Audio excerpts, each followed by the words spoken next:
नमस्कार, welcome to my channel. मैं हूं मनीषा। दोस्तों, आज की वीडियो बहुत ही महत्वपूर्ण होने वाली है। आज हम बात करेंगे माता महालक्ष्मी को प्रसन्न करने के कुछ विशेष उपाय। जैसे कि आप सभी को पता है, माता महालक्ष्मी के 16 दिवसीय पूजन के दिन चल रहे हैं और इन दिनों हम सभी अपने घर में माता महालक्ष्मी की विशेष पूजा अर्चना करते हैं। और मान लीजिए आपने अभी तक माता महालक्ष्मी के पूजा की शुरुआत नहीं करी है और आपके घर में धन धान्य की कमी है, आपके घर में बरकत नहीं हो रही है, आपके घर में कलह कलेश हो रहे हैं, आपके घर में आपके जो पुत्र या पुत्री हैं उनका विवाह होने में विलंब हो रहा है, तो आप इन उपायों में से अपने हिसाब से उपाय चुनें और इन उपायों को करें और इसका लाभ देखें। दोस्तों, माता महालक्ष्मी का पूजन वैसे तो हम लोग विशेष अवसरों पर करते हैं, जैसे कि अमावस्या तिथि पर, कार्तिक माह की दीपावली के रूप में, वैसे कार्तिक माह में पूर्णिमा के दिन किया जाता है, या फिर महीने की किसी भी पूर्णिमा पर यदि हम माता महालक्ष्मी की पूजा अर्चना करते हैं तो हमें विशेष लाभ होता है। लेकिन ये जो भादो मास की शुक्ल पक्ष की अष्टमी होती है, जिसे राधा अष्टमी के नाम से जाना जाता है, इससे माता महालक्ष्मी के पूजन की शुरुआत होती है और लगातार 16 दिनों तक ये जो है उपवास व्रत चलता है। और अश्विनी मास की कृष्ण पक्ष की अशोका अष्टमी तक हम ये व्रत करते हैं और इन दिनों में यदि कोई उपाय किया जाए माता महालक्ष्मी से संबंधित तो हमें विशेष कृपा प्राप्त होती है। जैसे कि अन्य दिनों कोई उपाय करेंगे, उसकी अपेक्षा यदि हम माता महालक्ष्मी के दिन में ये उपाय करते हैं तो उसका हमें अनंत गुना लाभ मिलता है और उसके रिजल्ट हमें जल्दी देखने को मिलते हैं। तो आपको हम कुछ उपाय बताने वाले हैं और आप इन उपायों में से कुछ एक उपाय यदि अपनाते हैं तो आपको बहुत लाभ होगा। तो क्या क्या वो उपाय हैं और हमें कैसे करने हैं, उनके लिए हमें किन किन चीजों की आवश्यकता होगी, तो आप वो सभी जानकारी प्राप्त कर सकते हैं। इसके लिए आपको वीडियो पर एंड तक बने रहना है। और दोस्तों, यदि आप हमारे चैनल पर पहली बार आए हैं तो चैनल को सब्सक्राइब जरूर करें। सब्सक्राइब करने के लिए बेल आइकन को प्रेस करें, जिससे हमारी वीडियो की नोटिफिकेशन आपको सबसे पहले प्राप्त हो। दोस्तों, आपकी जानकारी के लिए बता दूं कि हमारे चैनल पर ज्योतिषीय सलाह की सुविधा प्राप्त है। यदि आप अपने किसी भी सगे संबंधी का या आप अपने पुत्र या पुत्री का कुंडली का आकलन करवाना चाहते हैं, या फिर आप किसी समस्या से जूझ रहे हैं और उसका समाधान आपको नहीं प्राप्त हो रहा है, तो आप हमारे इस व्हाट्सएप नंबर पर संपर्क कर सकते हैं और अपनी बुकिंग करवा के अपने कुंडली का आकलन करवा सकते हैं। एक बार आप हमें सेवा का मौका जरूर दें और देखें कि कितना सही और सटीक आपको जानकारी दी जाती है। और ये कार्य हमारा बेटा करता है और उसने अपनी पढ़ाई, जो ज्योतिषाचार्य की पढ़ाई है, आचार्य पवन जी के संरक्षण में की है। तो आप हमें एक बार मौका जरूर दें। तो चलिए वीडियो की शुरुआत करते हैं। उपाय है, माता तुलसी के विरवा में आपको जल डालना है। जैसे कि माँ तुलसी को भी लक्ष्मी का स्वरूप माना जाता है, भगवान विष्णु की पत्नी के रूप में माता तुलसी की पूजा की जाती है।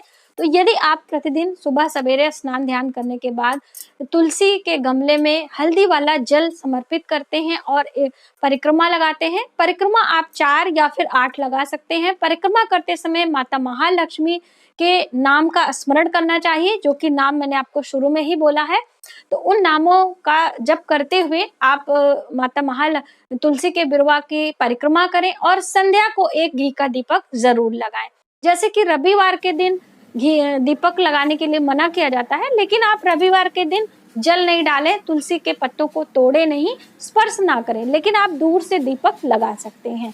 तो ये कार्य इन दोनों में आप करें, आपको बहुत लाभ मिलने वाला है।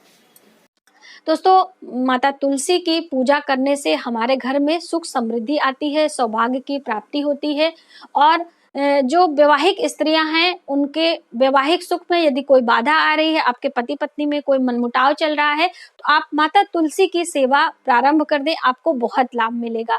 और अविवाहित लोग भी कार्य कर सकते हैं, उनके विवाह होने के योग बनते हैं। तो एक तुलसी की सेवा से हमें बहुत लाभ होता है, लेकिन हम लोग इस सब चीजों को बहुत ही छोटा और हल्का समझते हैं। लेकिन ये हमारे पुराणों में, हमारे शास्त्रों में ये सभी चीजें बहुत विधिवत तरीके से करने को और पूर्ण श्रद्धा भाव से यदि हम करेंगे तभी इसका लाभ हमें मिल पाएगा। तो ये आप करके देखें। अगला उपाय है दोस्तों, गौ सेवा। जैसे कि माता महालक्ष्मी के पूजन में बहुत सारी चीजें बहुत आवश्यक बताई गई हैं, जैसे ये तुलसी पूजा और गौ सेवा। और साथ ही कुछ एक सामग्रियां हैं जो कि आगे हम आपको बताने वाले हैं। यदि हम उनको इस्तेमाल करते हैं पूजन में तो हमें बहुत लाभ होगा। तो गौ सेवा कैसे करेंगे, उनके लिए भी अलग अलग उपाय बताए गए हैं। गौ सेवा में तो सबसे पहले जो हमारे घर की पहली रोटी होती है वो हम लोग देते हैं, लेकिन उसके अलावा आपको गौशाला में एक साथ 100 गायों को हरा चारा खिलाने की व्यवस्था करनी चाहिए। हो सके तो आप स्वयं खिलाकर आए तो उसका लाभ आपको अधिक मिलेगा।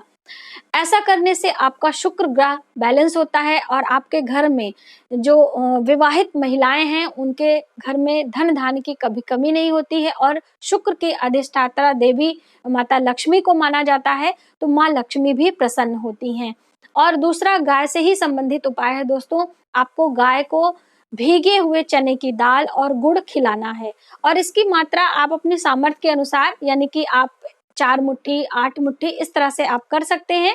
और उसके साथ 1 डली 2 डली गुड़ भी ले सकते हैं। भीगी हुई चना, रात को आप चने की दाल भिगा दें और सुबह सवेरे कहीं भी आपको गाय मिलती है, आपके आसपास में पली है, या फिर आप गौशाला जा सकते हैं, या फिर इस्कॉन मंदिर में अक्सर हम आपको बताते हैं वहां पर गायें जरूर मिलती हैं, तो वहां पे भी जाके आप खिला सकते हैं। लेकिन आप कार्य स्वयं करें तो आपको अधिक लाभ मिलेगा। ये कार्य जिनका विवाह होने में विलंब हो रहा है वो भी उपाय के तौर पे कर सकते हैं। गुरुवार के दिन करें और ये 7 गुरुवार करेंगे तो आपको लाभ मिलेगा। अगला उपाय गाय से ही संबंधित है। धन धान्य के लिए यदि आपके घर में बरकत नहीं हो रही है, आपको नौकरी रोजगार में दिक्कत हो रही है, तो आप ये उपाय कर सकते हैं। दोस्तों, आपको अपने घर में गेहूं के आटे की रोटी तैयार करनी है और उस रोटी वाला जो आटा आप तैयार करेंगे थोड़ी सी हल्दी मिला दें और उसके बाद आप 7 रोटियां बनाएं और एक बराबर ही रोटी होनी चाहिए, छोटी बड़ी नहीं होनी चाहिए।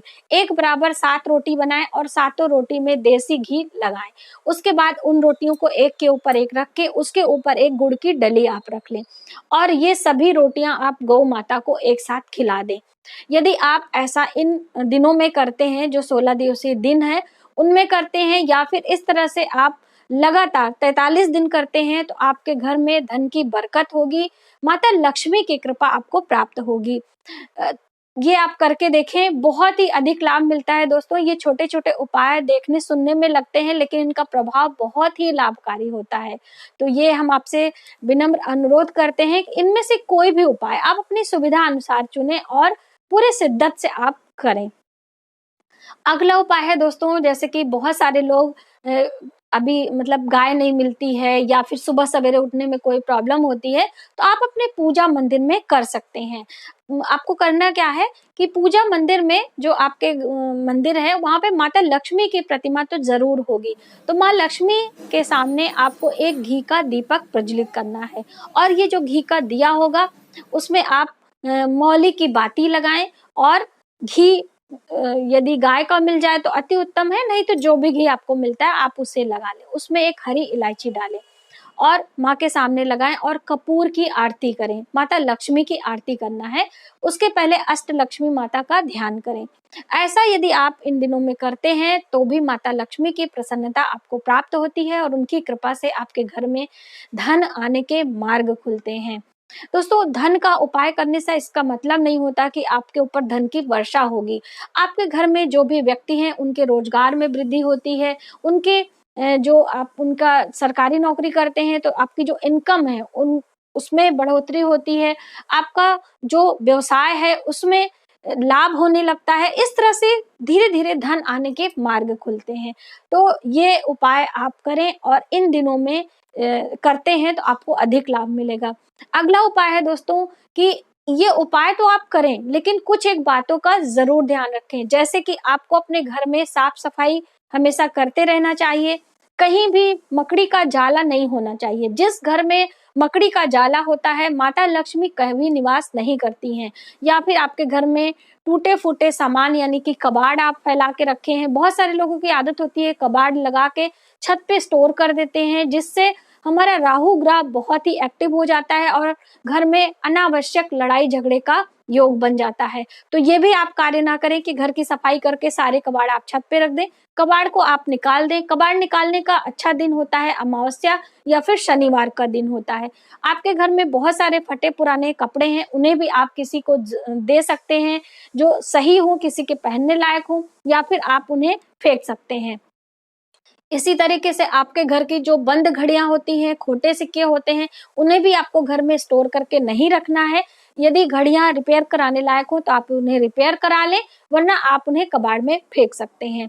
आप अपने घर में शांतिपूर्ण माहौल बनाएं, तेज आवाज में बात ना करें, बच्चों को प्रेम और जो है आप उन्हें सही मार्गदर्शन दें।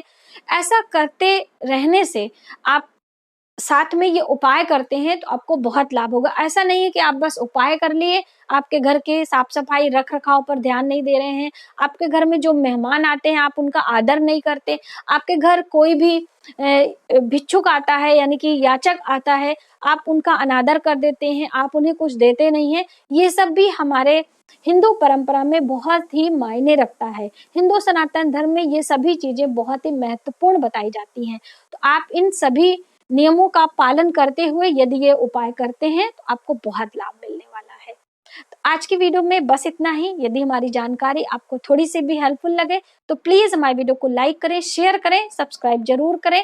न्यू वीडियोस के लिए यदि आप माता महालक्ष्मी का पूजन कर रहे हैं तो पूजन की विधि मैंने अपने वीडियो पे दी है, आप उसे जरूर चेकआउट करें। अपना ख्याल रखें, मिलते हैं एक नई वीडियो में, तब तक के लिए जय माता दी।